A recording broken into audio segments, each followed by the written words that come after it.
¿Cómo están ustedes? Esto es El Campo, la Industria Verde. Invitados de hoy, Luis Obezarreta, presidente de AC Soja. Nada menos, objetivo 70 millones, recuperarse de como venimos medio en una especie de plató. Pero vamos a despegar. Luis Bertoya, luego experto en silaje de maíz, docente universitario en la Universidad de Lomas de Zamora, mucho para conversar sobre esta técnica sobre la que venimos machacando. Martín Schwarzman, CEO, gerente general de Exponencial, quien nos va a hablar de la exposición nacional que se va a desarrollar en Corrientes dentro de pocos días y es la primera exposición que tenemos abierta al público en mucho tiempo. Y con Alejandro Fried, de la empresa Gensus, hablaremos sobre lo que está sucediendo con el algodón. Tendremos también la visión de Jorge Castro acerca de este proyecto de ley agroindustrial en la Argentina que nos conmueve a todos. Estos son entonces los invitados que vamos a compartir con todos ustedes aquí en el campo de la industria verde. Ya arrancamos.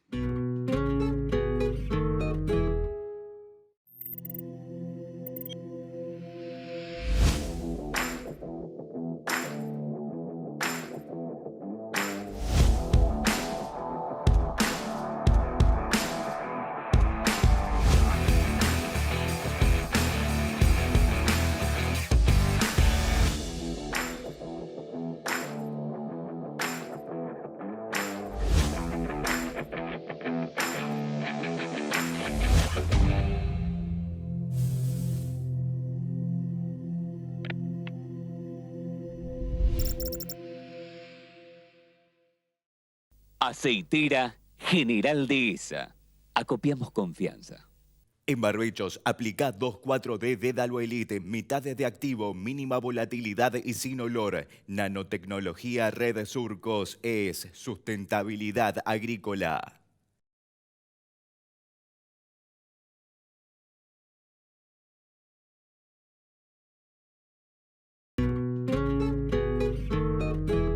Vamos a iniciar esta edición del Campo de la Industria Verde conversando con Luis Subizarreta. Subizarreta es el presidente de AC Soja. Hay noticias, hay objetivos con la soja que ha venido medio siendo la banderada de la agricultura argentina, ha venido medio alicaída últimamente, fue perdiendo un poco de viento. Y bueno, queremos saber dónde estamos parados y cuál es la perspectiva según la ve Luis Subizarreta. ¿Cómo estás, Luis? Hola Héctor, qué gusto hablar con vos. Efectivamente, y vos sos un gran conocedor del tema porque sos un pionero en esto.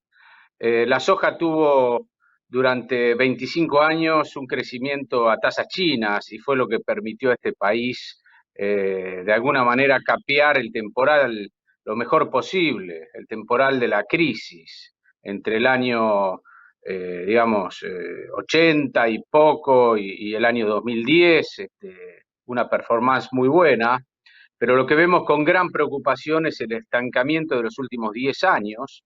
Tenemos el área más baja en 15 años de soja y vemos con preocupación que esto no es resultado de un factor externo, digamos, no es que los precios son malos, porque simultáneamente Brasil, que es uno de nuestros principales competidores, duplica su producción en estos 10 años. Entonces, claramente algo estamos haciendo mal y nosotros levantamos la bandera para decir tenemos que urgentemente cambiar porque no puede ser que la Argentina se dé digamos, el lujo de frenar a su principal cadena exportadora, tenerla frenada y además, lo más increíble es que el principal socio de esta cadena es el propio Estado.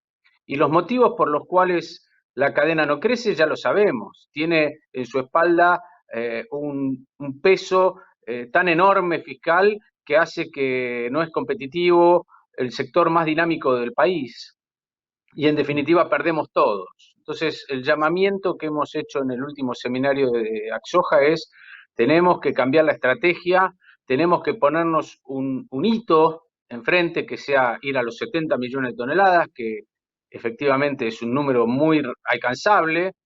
Y bueno, en esa línea creo que sumamos algunas voluntades, inclusive la del flamante ministro, que bueno, levantó creo que el desafío, incluso mencionó que ya hace más de 10 años este hito estaba en la cancha cuando hicieron el famoso PEA.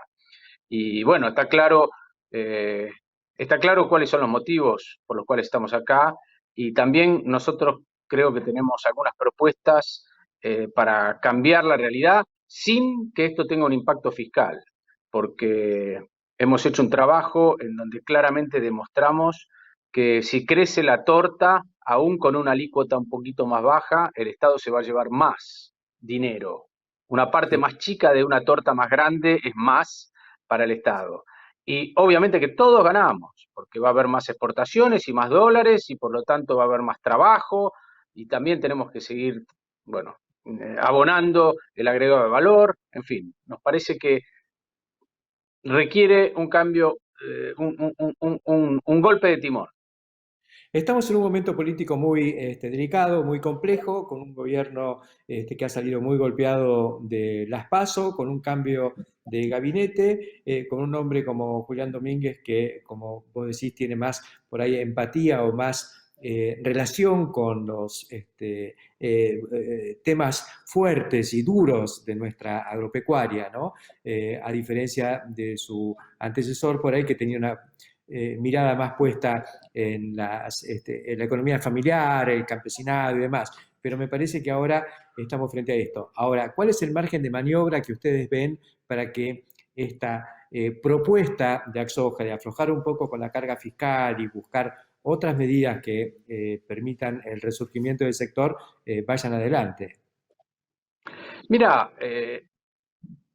no sé cuán inmediato puede ser, pero sí creo que es importante instalar el tema, que tengamos claros el problema. Por eso hicimos también un panel con los principales gobernadores de la Argentina, incluido, bueno, el jefe de la ciudad de Buenos Aires, participaron, bueno, desde Capitanich, el gobernador de Entre Ríos, de Córdoba, de Santa Fe, y todos estuvieron alineados en esta necesidad de un cambio de timón, con lo cual es un paso. Yo creo que hay muchos prejuicios, y vos lo sabes muy bien, y hay falta de conocimiento. Acá nosotros, insisto en algo que es muy importante, no estamos pensando en que el Estado se lleve menos dinero. Creemos que hay una salida aún con un crecimiento de los recursos para el Estado, de la recaudación. Y con ese argumento creo que debería haber lugar a que se analice el tema, a que se discuta. En fin, yo sé que ahora tal vez hay otras prioridades, pero justamente de lo que tenemos que salir, Héctor, es de mirar el cortísimo plazo. Y lamentablemente creo que en los últimos años eso es lo que nos ha llevado a las narices, estar siempre mirando el cortísimo plazo en vez de poner un poquitito de faros largos y ver cómo hacer para que crezca la torta, porque la única salida que tenemos de la crisis de Argentina es que crezca la torta. Y todos sabemos que tenemos recursos. Depende de nosotros utilizar esos recursos para que las cosas sucedan. Eh, y bueno, me parece que la primera tarea es darle visibilidad a este tema bueno, convencernos y convencer a los que toman las decisiones de que se puede y de que incluso hay medidas que parecieran antipáticas o no muy populares y que finalmente lo van a hacer, porque si se genera trabajo, si se genera crecimiento, si hay más dólares, vamos a poder de a poco ir saliendo de este problema que tenemos hoy, ¿no? No, basta mirar un poco lo que está pasando en el interior, a pesar de esta exacción de retenciones de arriba del 30% para el complejo soja, lo que es el movimiento que hay, porque por lo menos tuvimos una cosecha mala, una cosecha regular, pero con buenos precios, y eso ha generado un ingreso de dinero muy importante en el interior. Y la masa de IVA solamente que hay en todo lo que gasta cada productor o la señora del productor cuando decide cambiar las cortinas, porque ahora tiene un pesito más, ¿no? La platita. Eso existe como flujo natural. El asunto es dejar que fluya, que se genere más producción, que son además, bueno, más camiones, más fletes, más movimiento en toda la economía. Así que es cuestión Obvio. de y de colocarlo en el seno de la sociedad. Y creo que en eso, en estos últimos meses o semanas, se ha dado un paso adelante con la acción de los gobernadores que vos comentabas. Sí, sí, y creo que el camino es el diálogo, y por eso, eh, viste, algunos se enojan del sector, y yo entiendo que estén enojados, pero tenemos autoridades, hay que dialogar con ellos, hay que convencerlos, hay que construir. Y también creo yo, Héctor, que el tema de los precios es cierto, pero no podemos estar atados a tener mejores precios. Está claro que esos precios sí nos dan una señal. El mundo necesita que la Argentina produzca. Y si no lo hacemos nosotros, lo van a hacer otros, lo están haciendo otros. Estamos perdiendo protagonismo en el sector en donde somos más competitivos. Y tenemos que recuperarlo. Y eso por eso, yo creo que el mito que tenemos que revertir es que esto beneficia a unos pocos, que les va bien. La realidad es otra. Esto nos puede beneficiar a todos. Y ahí tenemos que tener una visión desde el sector también más amplia, y pasa por algo que yo sé que vos predicás y lo haces muy bien, por el agregado de valor. Tenemos que ver cómo hacemos para que esta realidad de crecimiento que planteamos también impacte en la ciudad, impacte digamos, en los habitantes urbanos, y eso se llama industria. Y por eso no podemos quedarnos con ese adagio del granero del mundo. Tenemos que ver cómo, bueno, cómo a esos granos que producimos les agregamos cada vez más valor y más trabajo, y cada vez involucramos a la ciudad y a los pueblos del interior, de modo tal de que, bueno, todos seamos una amplia mayoría que estamos beneficiándonos de un crecimiento de un sector tan importante para el país. Muchísimas gracias, Luis Zubizarreta, por estos comentarios y vamos a por las 70 millones en el menor plazo posible. Muchas gracias. Gracias, Héctor. Continuamos con este objetivo de los 70 millones de toneladas de soja aquí en el campo de la industria verde. Ya volvemos. Auspicia Chomel, para su fertilizadora destinada a microgranulados y sembradora de pasturas línea Spin. Chomel. Innovio Protergium Soja es el único consorcio microbiano del mercado desarrollado especialmente para el tratamiento de semilla de soja. El primer producto 100% biológico de Helm Argentina. Sumate a una agricultura más sustentable. Conoce más en www.helmargentina.com. Una vez que arrancamos, no paramos. Imagina poder crecer sin límites. Y pesa Silo. Si lo imaginamos, podemos. Rizospray Integrum. Aplicaciones de película. Es otro producto de Rizobacter. Encontrá las mejores recetas criollas en carneargentina.org.ar.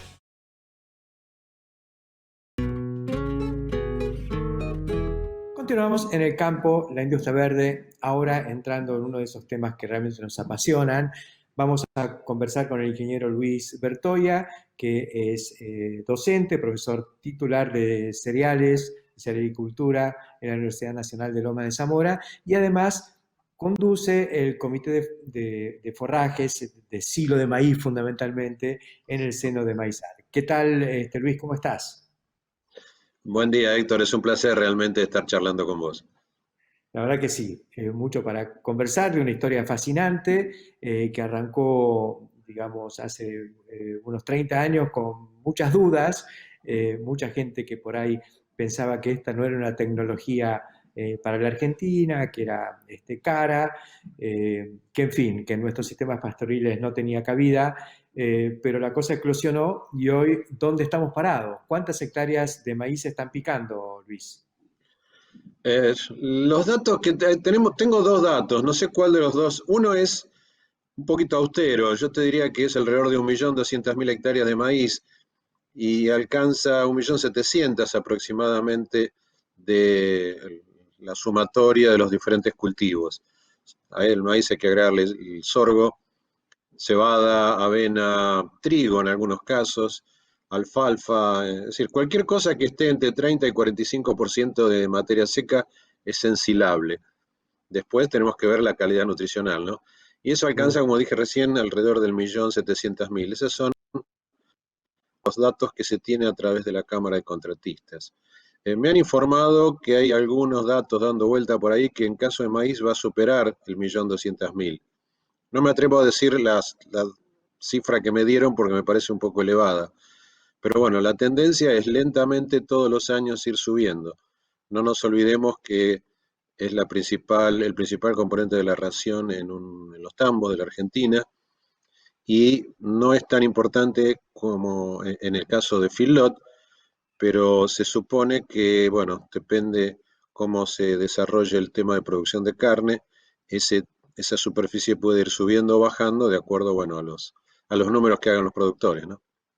Es así, lo que pasa es que la diferencia es que en el tambo en general se maneja con forrajes producidos en el propio establecimiento y el feedlot los adquiere y en consecuencia traer silo de maíz es una complicación, lo pueden hacer durante la época de picado, algunos con campo propio cerca al feedlot y otros comprando maíz en planta, pero es otra cosa, es un costo financiero también importante y creo que eso explica por qué se hace más en tambo, donde es indiscutiblemente ya la base forrajera como vos planteabas. Sí, además hay que agregarle que las fluctuaciones que tiene el grano de maíz a lo largo del tiempo hace que en algunos momentos sea muy barato, a costa del productor, por supuesto, ¿no? El productor de grano es el que paga las consecuencias y se favorece al productor, en este caso de carne. Pero mi idea, que ha pasado ya, tengo gente que asesoro donde cuando el maíz está barato le digo que compren mucho maíz, porque en Sí, cualquier momento se da vuelta. Y cuando se da vuelta, uno empieza a sacar cuentas y toma la conciencia que el silaje de maíz es reemplazable en parte, en el caso de feedlot, de la energía que necesita el animal. Entonces, balancear silaje más grano en algunos momentos resulta rentable, en otros momentos no, porque el grano está con un precio, digamos, muy pisado y encima con algunas retenciones, ¿no? es así. Luis, vos como docente has trabajado mucho en explicar cuál es el mejor momento y el mejor maíz para silo.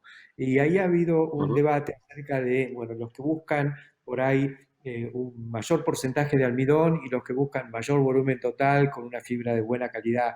¿Dónde estás parado vos desde la docencia en este tema? Es un problema porque es como decir cuál es el coche que más me gusta. Y yo puedo tener una marca, digamos, de origen italiano, color rojo, y lo quiero meter en el barro, en el ripio, y no voy a llegar a ningún lado. Así que yo diría que no hay un solo maíz. Cuando uno analiza todo el proceso que va desde la elección del híbrido hasta que el animal lo está rumiando o digiriendo, se da cuenta que existen lugares o momentos o eslabones de esa cadena o de ese proceso donde las pérdidas son muy grandes. A veces nos fijamos demasiado en la elección del híbrido y no tenemos en cuenta todo lo que sucede post-ensilaje.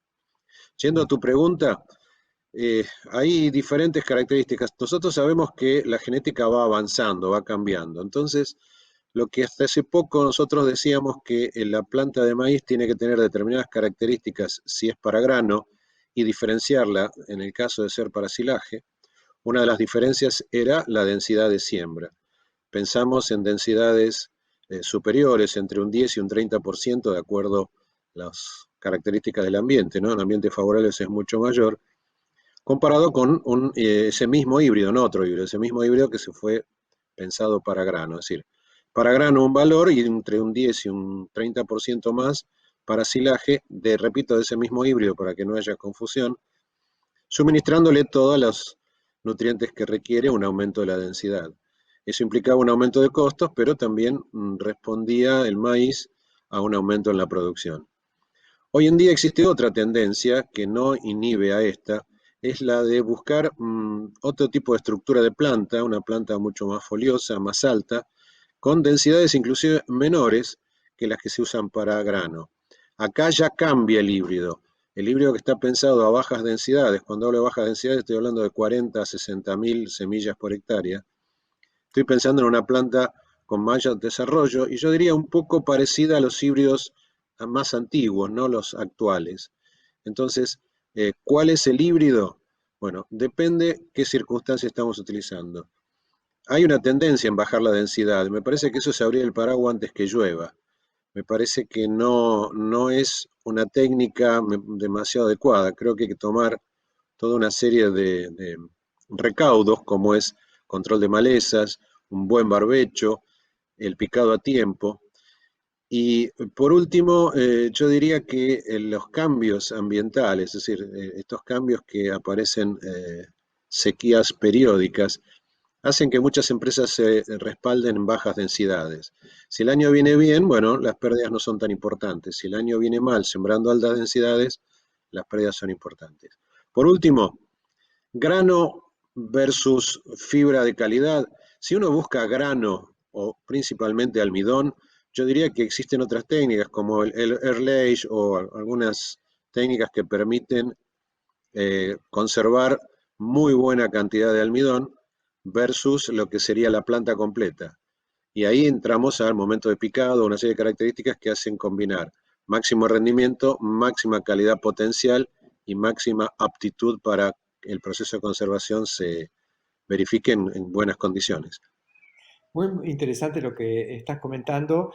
Yo pienso muy parecido a como lo estás planteando vos. Creo que algo que está en la Argentina, pero que no se expandió mucho, es justamente el air rage, que creo que podría tener lugar fundamentalmente en feedlots, ¿no es cierto? Porque daría por ahí digamos, una ración base prácticamente con toda la cantidad de fibra que hace falta para la terminación de novillos, no así en el tango donde estás necesitando un poco más de fibra. Correcto. Sí, inclusive sería digamos, un reemplazo más barato de lo que sería la compra de grano, ¿no? Claro, sí, sí, es más que interesante esto. El otro tema importante es el momento de picado, porque también, digamos, se ha generado un poco la idea, y está bien, de que el stay green, digamos, que la planta esté verde en el momento del picado es muy importante, pero eso atenta muchas veces con el llenado del grano completo. El problema del stay green es decir, nosotros trabajamos mucho en el momento de picado. Llegamos a la conclusión que lo que definimos como ventana de picado, que no es un invento, es decir, no lo trajimos de afuera, es una necesidad argentina. En Europa y en Estados Unidos pueden regular perfectamente el momento de corte porque tienen el equipo, son superficies en Europa chicas. En cambio acá las cosas diferentes. Está tercerizado todo el trabajo. Por lo tanto, encontrar un momento de picado adecuado es fundamental. A veces es complicado hacer coincidir la llegada del contratista con el estado ideal de picado. Inclusive hay superficies grandes que se empieza temprano y se termina tarde el picado. Entonces, conclusión, entre 30 y 45% de materia seca de la planta completa. ¿Qué pasa con este green? El problema aparece en que, por definición, este green es una planta que permanece mucho más tiempo verde, mientras que el llenado del grano sigue su ritmo normal. Es decir, hay digamos, la juventud de la planta, el componente verde, dura más tiempo que una planta normal. Eso hace que para llegar a ese contenido de humedad que planteé antes, o de materia seca de 30 a 45, tengamos que atrasar el momento de picado. Al atrasar el momento de picado, vamos a tener un grano más duro. Entonces es obligación, sí o sí, el uso de cracker. No siempre se usa el cracker. ¿Por qué? Porque tenemos para lograr que la planta esté entre esos valores que dije antes, de contenido de materia seca, el grano tiene que compensar con su dureza, o digamos su su estado avanzado, el color verde o el contenido de humedad de la planta. Conclusión de todo esto, existen riesgos de que aparezca el grano en la bosta, fruto de que no fue roto por parte del animal. Y es frecuente encontrar eso, es frecuente. Más que interesante todo lo que nos estás comentando, Luis. Esta es una primera aproximación en una entrevista que hace tiempo queríamos hacer. Arranca la temporada de siembra del maíz y ya nos estamos poniendo a pensar en lo que va a pasar dentro de 90 días cuando llegue el momento de picar. Muchas gracias por acompañarnos y volveremos al ataque prontito. Bueno, muchísimas gracias. Siempre va a ser un placer, Héctor. Un abrazo muy grande. Un abrazo y nosotros continuamos aquí en el campo La Industria Verde. Ya volvemos. Laboratorio Agrofarma. Salud, performance y productividad animal. Galicia Rural, siempre junto al campo. Tolvas autodescargables Mainero. Eficiencia, agilidad en cada movimiento. Robustez con el equilibrio justo. Simple y versátil. El equipo de cosecha Mainero, el más completo del mercado. Superarse es posible. En Profértil, amamos ser de la tierra del alimento. Y como la superficie cultivable de nuestro planeta es siempre la misma, se vuelve fundamental optimizar el rendimiento de cada hectárea con los nutrientes necesarios. Profértil. Vida para nuestra tierra.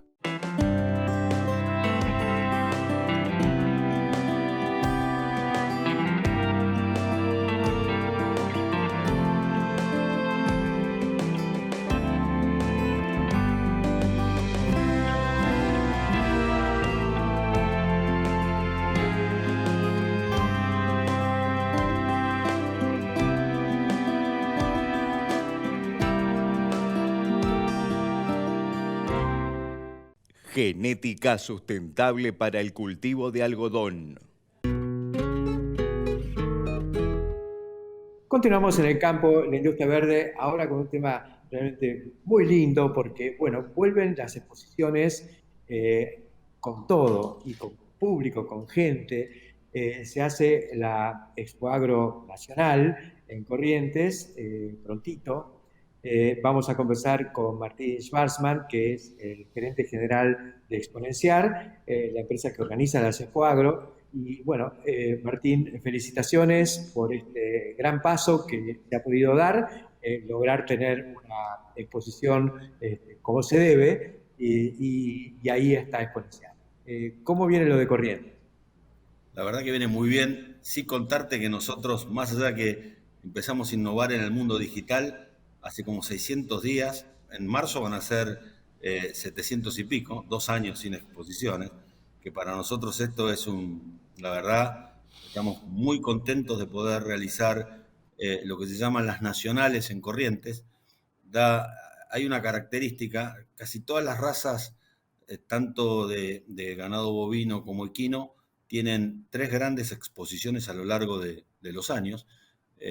Lo que es la Exposición Nacional de Otoño, donde presentan sus mejores, su mejor genética y hacen la exposición y eligen a sus campeones, Palermo y Primavera. En los últimos 2 años estas exposiciones prácticamente no ocurrieron, y si ocurrieron vía digital, con lo cual esta va a ser la primer gran exposición de genética bovina. Acá participa la Brangus, participa la Asociación de Braford, la Brahma y la Asociación de Caballos Criollos. Va a ser la primera gran exposición con público que ocurre desde el inicio de la pandemia, con lo cual es importante. Hay que destacar el apoyo del gobernador y de toda la gobernación del gobernador Valdés, de la provincia de Corrientes. Vamos a ir con protocolo para cuidar a la gente, pero bueno, como sabes bien, la Sociedad Rural de Corrientes es un predio muy grande, con lo cual está muy bien, tiene dimensiones grandes y vamos a poder cumplir con los aforos que nos pide el Comité de Crisis Sanitario de la provincia de Corrientes, con quien interactuamos. Va a ser necesario presentar el carnet de vacunación, de estar vacunados para poder ingresar a la feria, por lo menos con una dosis, y si es con una dosis, con alguna test de antígeno. Los que tengan 2 dosis van a poder participar tranquilamente. Se viene con todo, te digo, es la exposición más importante de las razas bovinas que va a ocurrir en la Argentina en los últimos 2 años. Por supuesto, cuando tuvo Palermo. Está buenísimo esto en Riachuelo, en Corrientes, unos kilómetros al sur de la capital, en un predio que no solo es espacioso y cómodo en todo sentido, del estacionamiento hasta lo que hay adentro, y con una infraestructura para una exposición ganadera que es inigualable a nivel nacional. Hay unos galpones que han hecho, que pudimos ver recién inaugurados en la exposición anterior, hace un par de años, 2 años. y que realmente demuestra el entusiasmo y el valor que tiene la ganadería en la provincia, una de las actividades principales de una provincia señera en la Argentina. Sí, sí, es así y no nos olvidemos que estas razas británica e índica que hace que la producción ganadera vaya hacia el norte son hoy muy importantes en la zona, en el noreste, en Corrientes, en Formosa, en el norte de Córdoba, en Santiago del Estero, con lo cual es una ganadería que se viene muy fuerte, con mucha perspectiva en el Mercosur, ¿no? Porque uno ve, estas son las razas que predominan en Brasil, en Paraguay, en Bolivia, y con una terneza... Martín, te comento, he visto en exposiciones anteriores y en congresos, se hizo un congreso mundial, Bradford, hace unos años en Corrientes, congreso mundial nada menos, y vienen los compradores brasileños, vienen los compradores uruguayos, vienen los compradores paraguayos a Corrientes a comprar la genética argentina, que es la más avanzada del mundo, porque ni la australiana, ni la americana de Texas tiene las prestaciones de un orador de Brangus, Bradford o Brahman, criado y desarrollado por los breeders, que son excelentes, que hay precisamente en Corrientes. Sí, y el dato que vos acabas de decir no es menor. El Mundial de la Brangus debería haber ocurrido el año pasado, Sí. y no ocurrió por la pandemia, en octubre del año pasado.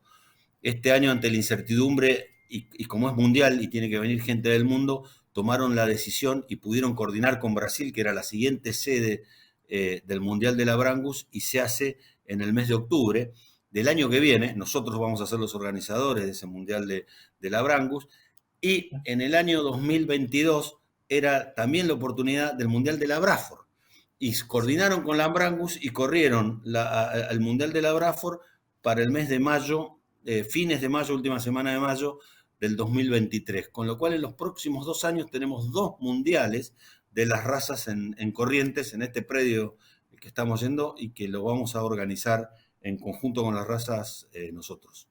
Con lo cual tenemos mucha expectativa. Un dato no menor, esto va a ser transmitido en vivo y en directo. Vamos a aprovechar que la tecnología vino y lo vamos a transmitir por Expo Agro Digital.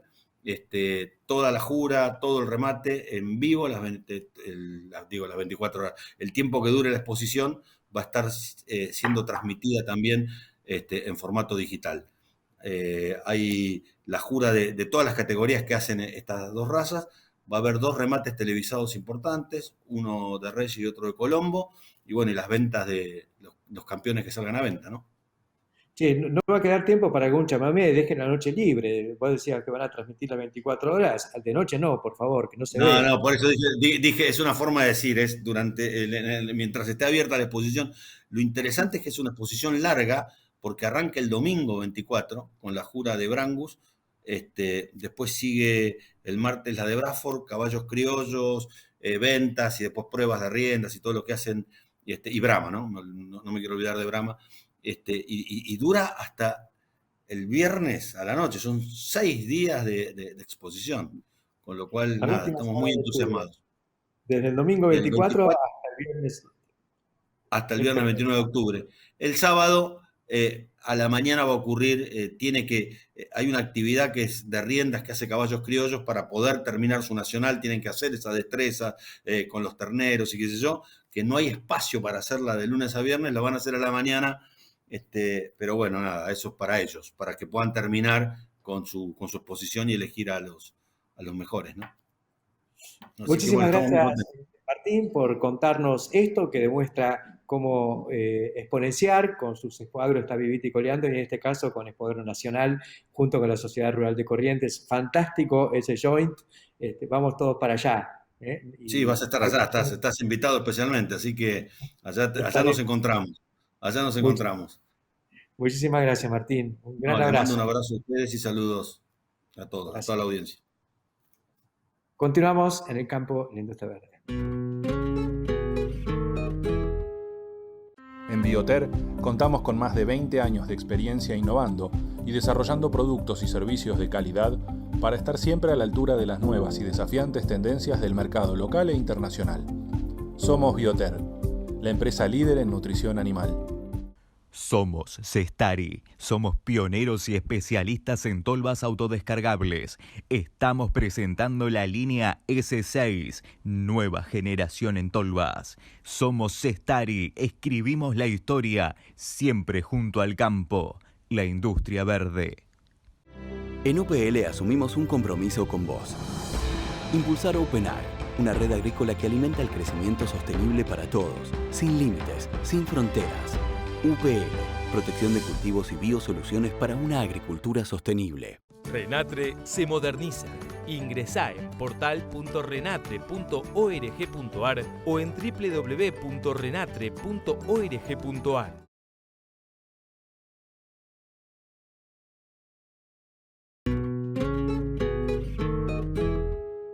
Continuamos en el campo de industria verde y ahora nos metemos entre algodones. Vamos a hablar con Alejandro Fried. Alejandro es directivo de la empresa Gensus, que ha transformado el panorama de la genética algodonera en la Argentina en los últimos años y queremos ver un poco cómo están viendo la campaña que ya se está iniciando. ¿Cómo estás, Alejandro? Hola, Héctor. ¿Cómo andás? Mira, muy bien. La verdad que muy contentos. Principalmente cómo terminó la campaña pasada y cómo vemos que está arrancando la próxima. Un dato de la campaña pasada, si bien las cantidades de hectáreas se aumentaron un poco de 450.000 hectáreas, lo cual es un dato de que sigue mostrando una tendencia alcista en la cantidad. Lo que se viene notando campaña tras campaña es un aumento en los rendimientos. Hicimos un análisis de los últimos 10 años y hay un quiebre que se empieza a dar en el 2015-2016 en cuanto al rendimiento bruto, que estábamos en aquel momento en un promedio, para que te des una idea, Héctor, de 1.600 toneladas brutas de fibra, de algodón bruto. Hoy ya estamos en 2.600 y creciendo. Y creemos que hay muchos factores que explican este cambio, ¿no? El primero, yo creo que tiene que ver con cosas que están pasando en el interior de la cadena algodonera de productores. Hay un mayor cuidado, si se quiere, y respeto de las buenas prácticas y el trabajo que están haciendo los productores.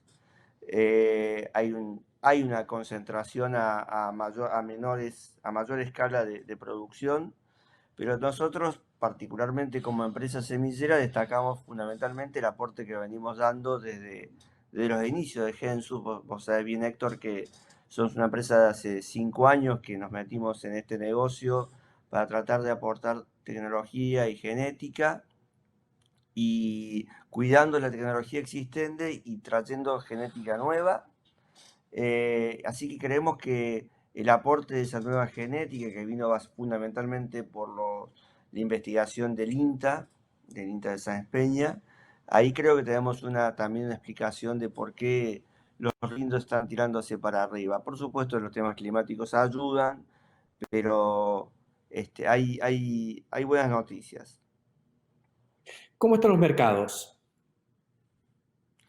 Bueno, los mercados, después de haber sufrido fuertemente el problema de la pandemia, como afectó a todos, se recuperaron y están hoy ya con valores muy por encima de los previos a la pandemia, creciendo. Ahora, los últimos, diría, semana y media, se calmaron un poco, pero te diría, con futuros a Nueva York muy, muy altos, alcistas. Y bueno, y eso es otra cosa que estimula muchísimo al productor para pensar en el cultivo, ¿no? En los últimos años, o anteriores al 2015, a la irrupción de Gensus en el mercado, el algodón venía perdiendo la carrera contra la soja y otros cultivos. Eso se ha neutralizado y hoy el algodón está empujando de nuevo para arriba. Si bien no con tasas chinas, pero sí pasamos de estas 400 a 450.000 hectáreas y vamos a más, pareciera. Sí, sí, sí. Poco a poco esto se viene sintiendo, digamos, a pasos, digamos, firmes por parte del productor. Te diría que para la próxima campaña esperamos más de 500, entre 500 y 550.000 hectáreas. Hay buena intención de siembra, lo estamos viendo nosotros en las pedidos de cotizaciones de semilla fiscalizada. Y sobre ese punto también quería destacar un tema, porque creo que no es solamente la parte de la genética, sino también lo que estamos viendo en este cultivo, y vos sabés bien que no ocurre en todos los otros cultivos de autógamas. Estamos viendo un mayor reconocimiento de parte del productor por la tecnología o por el valor de la tecnología. Nosotros cuando arrancamos en 2015, para que te des una idea, entre lo que se vendía de semilla fiscalizada en el mercado y lo que la empresa anterior estaba cobrando por regalías, nosotros lo llamamos opción de renovación de licencia, no llegaba al 15%. Esta campaña, sumando los dos elementos, estamos en un 50%. La mitad de la superficie que se siembra en el país tiene algún tipo de reconocimiento de valor, ya sea porque compró fiscalizado o pagó regalías. Y eso es un dato que tiene su correlato finalmente en los mejores rendimientos que hablábamos antes, Héctor.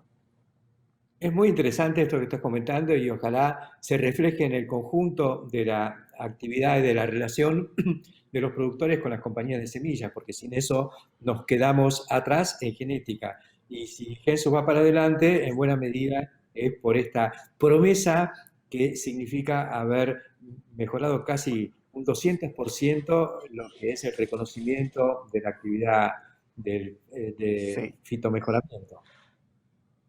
De todas formas, Héctor, ese es el vaso medio lleno que hay que ver. El vaso medio vacío es que cuando vos miras a las cifras oficiales de lo que declara efectivamente el productor declara ante el CISA 250.000 hectáreas. Siembra 500, números redondos, sí, ¿no? Pero, sin embargo, declara ante el CISA 250.000. O sea, podríamos decir que todas las, salvando las diferencias, casi todas las hectáreas que el productor oficialmente declaró, todas esas están de alguna manera con algún reconocimiento del valor de la tecnología. Lo que tenemos que lograr como cadena toda es un mayor ordenamiento y mayor formalidad en este mercado. Fíjate vos que ese número de declaraciones en el CISA sí está muy por debajo de cualquier otro de los cultivos, con lo cual nos da una oportunidad para mejora de aquí adelante muy grande, no solamente nuestra, ¿no?, sino fundamentalmente de parte del gobierno, ¿no? Más que interesante lo que estás comentando en un cultivo que se va tecnificando aceleradamente, la cosecha mecánica con máquinas importadas de diferentes marcas y máquinas nacionales también es otro reflejo de cómo la cadena esta está vivita y coleando y que va para adelante. Así que me parece bárbaro que desde la semilla hasta la cosecha y luego lo que viene desmotado, industrialización, también todo esté generando actividad y progresando. Sí, y te agrego un dato más, porque es la participación de los gobiernos provinciales, puntualmente Chaco. Chaco viene haciendo un trabajo sistemático de hace tres campañas, incrementando la cantidad de semillas. Tiene un programa de semillo multiplicador que lo hace a través nuestro. El viernes pasado el gobernador Capitanich estuvo en la planta nuestra haciendo el lanzamiento del programa para esta campaña, aumentando, digamos, un número de 32.000 bolsas que antes el año pasado creo que habían sido 20.000, ahora pasamos a 32.000, o sea, la superficie que llega a pequeños productores de menos de 300 hectáreas.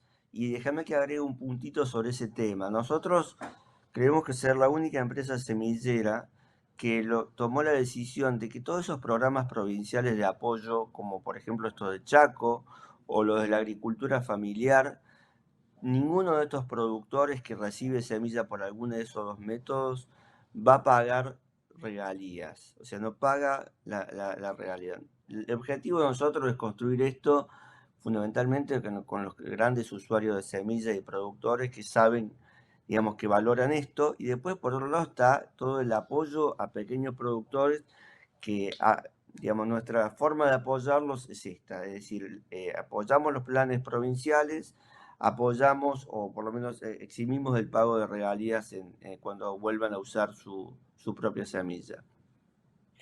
Muchísimas gracias, Alejandro Fied, por estos comentarios sobre lo que está pasando con el algodón en general y con Gensus, proveedora de soluciones genéticas en particular. Felicitaciones por esta gestión.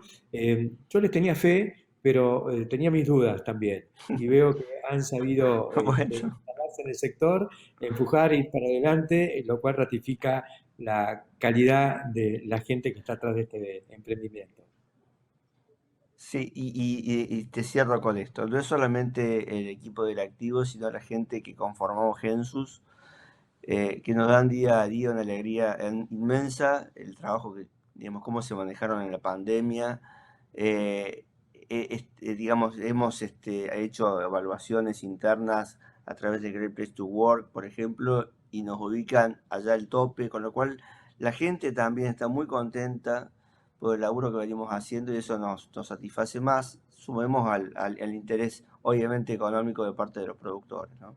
Así que muy contentos y gracias por el saludo, Héctor. Esperamos que seguir ofreciendo más. Un abrazo a todos y volvamos a ver esos campos de algodón, como en el lanzamiento de Gensus en la Argentina. Un gran abrazo y nos vemos prontito. Snack Crops, Sociedad Anónima, líder mundial en la comercialización de especialidades con fuertes raíces en Argentina, lo invita a sembrar maíz pisingallo y girasol confitería para sus mercados en más de 60 países. Contáctenos al 011-5246-1901, vía mail a sergio.casas@snackcrops.com o bien visítenos en nuestra planta industrial ubicada en Pehuajó, provincia de Buenos Aires. Alari, seguridad antirrayos. Anulamos la formación de rayos en feedlots, silos, plantas de biogás y toda producción de alta concentración.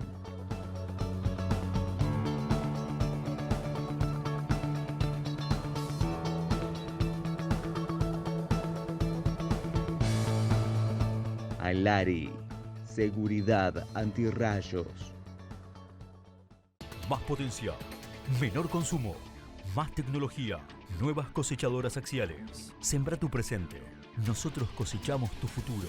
Basali sigue avanzando. En Corteva AgriScience, la sostenibilidad es más que una palabra. Representa quiénes somos y lo que hacemos. Es la base de nuestro futuro. Un futuro que estamos construyendo ahora. Juntos, estamos presentes siempre. Solo el líder en flumioxacin podía convertirlo en una gema. Presentamos Gemit Top, una nueva formulación con partículas más chicas y homogéneas para una mejor distribución, mayor superficie de contacto y total eficacia. Nuevo Gemit Top, flumioxacin en su máxima expresión. Summit Agro. Auspicia Prometeon, único fabricante de neumáticos especializado en el transporte de productos y personas que también opera en el sector de los neumáticos agrícolas. Prometeon. Nuevo encuentro con Jorge Castro y hoy, Jorge, el tema que quisiera conocer un poco según tu opinión es lo que ha sucedido con el lanzamiento, con esta propuesta de un proyecto agroindustrial. ¿Cuál es tu opinión al respecto? Héctor, la aprobación por ley por el Congreso Nacional del proyecto de Desarrollo Agroindustrial, presentado por el Consejo Agroindustrial Argentino, es un acontecimiento mayor en la historia del país. Implica transformar a este proyecto del Consejo Industrial Argentino en el eje de la estrategia de desarrollo nacional de la Argentina. En otros términos, este proyecto de ley aprobado por el Congreso, lo que ocurriría antes de fin de año, implica el reconocimiento de la realidad de las cosas, el hecho de que la producción agroindustrial argentina, incluyendo la producción primaria, es la más avanzada científica y tecnológicamente del país y es también la responsable por más del 65% de las exportaciones argentinas. Y esto sucede en un momento en que hay un verdadero boom de demanda de agroalimentos en el mundo, debido fundamentalmente a la irrupción de la República Popular China y el continente asiático. Por eso es que esto tiene una extraordinaria importancia política. Con este agregado, Héctor, esto es imposible que ocurriera sin haber sucedido previamente los resultados del proceso electoral del plebiscito del 12 de septiembre, en que el sistema de poder gobernante en la Argentina, en los últimos 2 años, a partir del 10 de diciembre de 2019, fue derrotado abrumadoramente y se ha hundido en términos efectivos y en términos virtuales. Lo que esto significa es que el gobierno nacional, surgido del sistema de poder gobernante en los últimos 2 años, ha sido intervenido por los gobernadores justicialistas, cuyo titular es el gobernador de Tucumán, Juan Mansur, nuevo jefe de gabinete de la Argentina. Lo que esto implica, a su vez, es que este nuevo, lo que hay en la Argentina, más que un nuevo gabinete, en un sentido estricto, es un nuevo gobierno.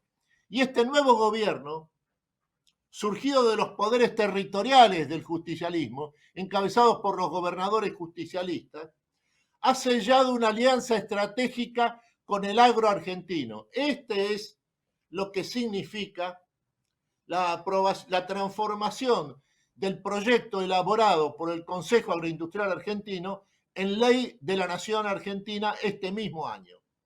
Esto sucede cuando en el mundo entero aparece, como hemos conversado muchas veces, Héctor, una extraordinaria oportunidad histórica para la Argentina, porque hay un boom de demanda de agroalimentos en el mundo, originado en la República Popular China y en el conjunto del continente asiático. Por eso es que lo que ha sucedido con respecto a la ley agroindustrial en la Argentina es un acontecimiento mayor de la historia argentina y tiene que ser objeto de una consideración de orden estratégico en la medida en que implica que acá ha aparecido cuál es en realidad el eje del desarrollo de la Argentina de los próximos 10, 15 años. Muchas gracias, Jorge. Contundente tu visión, la comparto y me parece extraordinario y como un hito en lo que venimos de alguna manera proclamando, insistiendo, machacando semana a semana en estos encuentros contigo. Hasta la semana que viene.